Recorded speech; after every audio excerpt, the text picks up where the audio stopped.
Hi friends, welcome to Biology Simplified Tamil. Now unga Sindilnathan Predict Your College oda third part video All India quota-க்கு இப்ப நம்ம பார்க்கலாம்.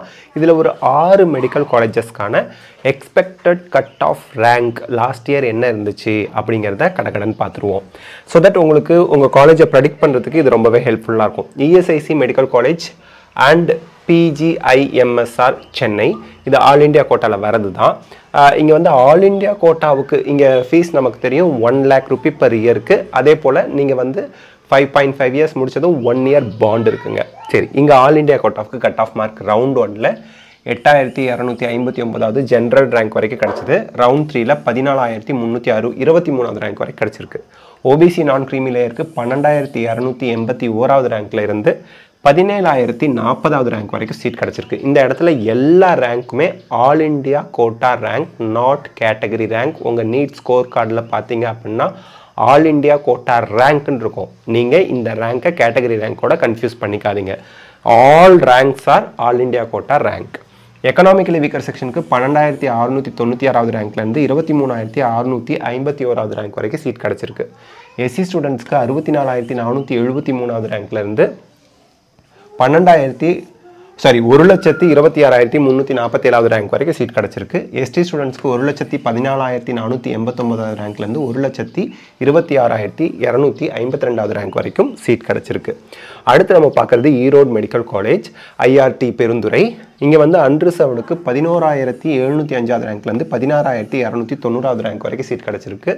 OBC நான் creamy லேயருக்கு 12,624ல இருந்து 17,184வது rank வரைக்கும் seat கிடைச்சிருக்கு. எக்கனாமிக்கலி வீக்கர் செக்ஷனுக்கு 19,064ல இருந்து தேர்ட் ரவுண்ட்ல 22,490வது ரேங்க் வரைக்கும் சீட் கிடைச்சிருக்கு. எஸ்சி ஸ்டூடெண்ட்ஸ்க்கு 77,488வது ரேங்க்ல இருந்து 1,18,043வது ரேங்க் வரைக்கும் தேர்ட் ரவுண்ட்ல சீட் கிடைச்சிருக்கு. எஸ்டி ஸ்டூடெண்ட்ஸ்க்கு ஃபர்ஸ்ட் ரவுண்ட்ல 1,35,876 இருந்தது. தேர்ட் ரவுண்ட்ல 1,44,963வது ரேங்க் வரைக்கும் சீட் கிடைச்சிருக்கு. Next Kanyakumari government medical college ஆசாரி பள்ளம் அப்படின்னு சொல்லுவாங்க. இங்க அன்ரிசர்வ்டுக்கு வந்து 10,258வது ரேங்க்ல இருந்து 12,320வது ரேங்க் வரைக்கும் சீட் கிடைச்சிருக்கு மூணாவது ரவுண்ட்ல. ஆனா செகண்ட் ரவுண்ட்ல பாருங்க 13,410வது ரேங்க் வரைக்கும் சீட் கிடைச்சிருக்கு. அது கொஞ்சம் ஸ்லைட்டா இன்க்ரீஸ் ஆகியிருக்கு தேர்ட் ரவுண்ட்ல. OBC நான் கிரீமி லேயருக்கு 12,331வது ரேங்க்ல இருந்து 15,486வது ரேங்க் வரைக்கும் சீட் கிடைச்சிருக்கு. எக்கனாமிக்கலி வீக்கர் செக்ஷனுக்கு 18,472வது ரேங்க்ல இருந்து 24,155வது ரேங்க் வரைக்கும் சீட் கிடைச்சிருக்கு. எஸ்சி ஸ்டூடெண்ட்ஸ்க்கு 69,842ல இருந்து 1,20,046வது ரேங்க் வரைக்கும் சீட் கிடைச்சிருக்கு. எஸ்டி ஸ்டூடெண்ட்ஸ்க்கு 1,27,724வது ரேங்க்ல இருந்து 1,57,206வது ரேங்க் வரைக்கும் சீட் கிடைச்சிருக்கு. அதுக்கடுத்து வந்து பார்த்தீங்கன்னா தூத்துக்குடி கவர்மெண்ட் மெடிக்கல் காலேஜை பொறுத்த வரைக்கும் 11,420வது ரேங்க்ல இருந்து 16,161வது ரேங்க் வரைக்கும் சீட் கிடைச்சிருக்கு. OBC நான் கிரீமி லேயருக்கு 12,700வது ரேங்க்ல இருந்து 16,695வது ரேங்க் வரைக்கும் சீட் கிடைச்சிருக்கு. எக்கனாமிக்கலி வீக்கர் செக்ஷனுக்கு 19,776வது ரேங்க்ல இருந்து 23,742வது ரேங்க் வரைக்கும் சீட் கிடைச்சிருக்கு. எஸ்சி ஸ்டூடெண்ட்ஸ்க்கு 58,604வது ரேங்க்ல இருந்து 1,28,457வது ரேங்க் வரைக்கும் சீட் கிடைச்சிருக்கு.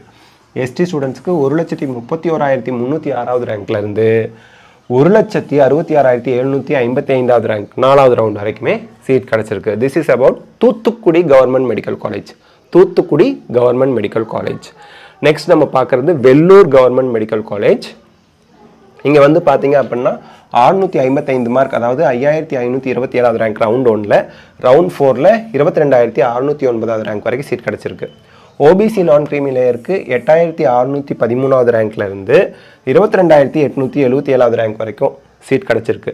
பட் மோஸ்ட்லி இந்த ரவுண்ட் 2க்கு அப்புறம் ரெசிக்னேஷன் டேட் முடிஞ்சிடும். அதனால ஹையர் ஸ்கோர் வாங்கினவங்க நம்ம இந்த ரேங்க்ல இருக்கோம் அப்படின்னா, ஒரு பர்டிகுலர் ரேங்க் 13,814னா ஒரு 14,000வது ரேங்க்ல இருக்கோம்னா நமக்கு விழுப்புரம் கிடைச்சிரும், வெள்ளூர் கிடைச்சிரும் அப்படின்னு நீங்க நினைக்க முடியாது. காரணம் என்னன்னா, நீங்க வந்து செகண்ட் ரவுண்டுக்குள்ள ஸ்டேட் கோட்டால செட்டில் ஆகி இருப்பீங்க. எனிவே என்ன நடக்க போகுது அப்படிங்கிறத வெயிட் பண்ணி பார்ப்போம். எக்கனாமிக்கலி வீக்கர் செக்ஷனுக்கு 5,903வது ரேங்க்ல இருந்து 24,441வது ரேங்க் வரைக்கும் சீட் கிடைச்சிருக்கு. எஸ்சி ஸ்டூடெண்ட்ஸ்க்கு 51,657வது ரேங்க்ல இருந்து 1,28,322வது ரேங்க் வரைக்கும் சீட் கிடைச்சிருக்கு. எஸ்டி ஸ்டூடெண்ட்ஸ்க்கு 69,217வது ரேங்க்ல இருந்து 1,41,662வது ரேங்க் வரைக்கும் சீட் கிடைச்சிருக்கு. தேனி கவர்மெண்ட் மெடிக்கல் காலேஜை பொறுத்த வரைக்கும் அன்ரிசர்வ்டுக்கு 10,333வது ரேங்க்லேருந்து 15,566வது ரேங்க் வரைக்கும் சீட் கிடச்சிருக்கு. ஓபிசி நான் கிரீமி லேயருக்கு 11,845வது ரேங்க்லேருந்து 16,080வது ரேங்க் வரைக்கும் சீட் கிடச்சிருக்கு. எக்கனாமிக்கலி வீக்கர் செக்ஷனுக்கு 17,672வது ரேங்க்லேருந்து 24,044வது ரேங்க் வரைக்கும் சீட் கிடச்சிருக்கு. எஸ்சி ஸ்டூடெண்ட்ஸ்க்கு 60,739 ரேங்க்லேருந்து 1,28,844வது ரேங்க் வரைக்கும் சீட் கிடச்சிருக்கு. எஸ்டி ஸ்டூடெண்ட்ஸுக்கு 1,31,028லேருந்து 1,36,405 ரேங்க் வரைக்கும் தேனி கவர்மெண்ட் மெடிக்கல் காலேஜில் சீட்டு கிடச்சிருக்கு. ஸோ இதெல்லாம் தான் நம்ம வந்து கட் ஆஃப் மார்க்காக இந்த 6 கல்லூரிகளுக்கு பார்க்குறோம். ஸோ தட் அடுத்த பார்ட் வீடியோவில் இதோட கண்டினியூஷனில் அடுத்த 6 கல்லூரிகளுக்கு என்ன கட் ஆஃப் மார்க்கில் ஆல் இண்டியா கோட்டாவில் சீட் கிடைக்கலாம் அப்படிங்கிற ஒரு ப்ரெடிக்ஷன் பார்க்கலாம். ரேங்க் தான் ரொம்ப முக்கியம். நான் சொல்கிற ஆல் இண்டியா கோட்டா ரேங்க்கில் உங்களுக்கு என்ன மார்க் இருக்குன்னு பாருங்கள். ஃபர்ஸ்ட் ஆர் செகண்ட் ரவுண்டுக்குள்ளே என்ன ரேங்க்ல இருக்கீங்களோ அது safe rank for all India quota. So இந்த வீடியோ உங்களுக்கு ஹெல்ப்ஃபுல்லாக இருந்தால் லைக் ஷேர் கமெண்ட் பண்ணுங்கள். பயாலஜி சிம்பிளிஃபைட் தமிழ் சேனலுக்கு சப்ஸ்கிரைப் பண்ணுங்கள். பிகாஸ் யார் சப்போர்ட் இஸ் அவர் ஸ்ட்ரென்த். தேங்க்யூ.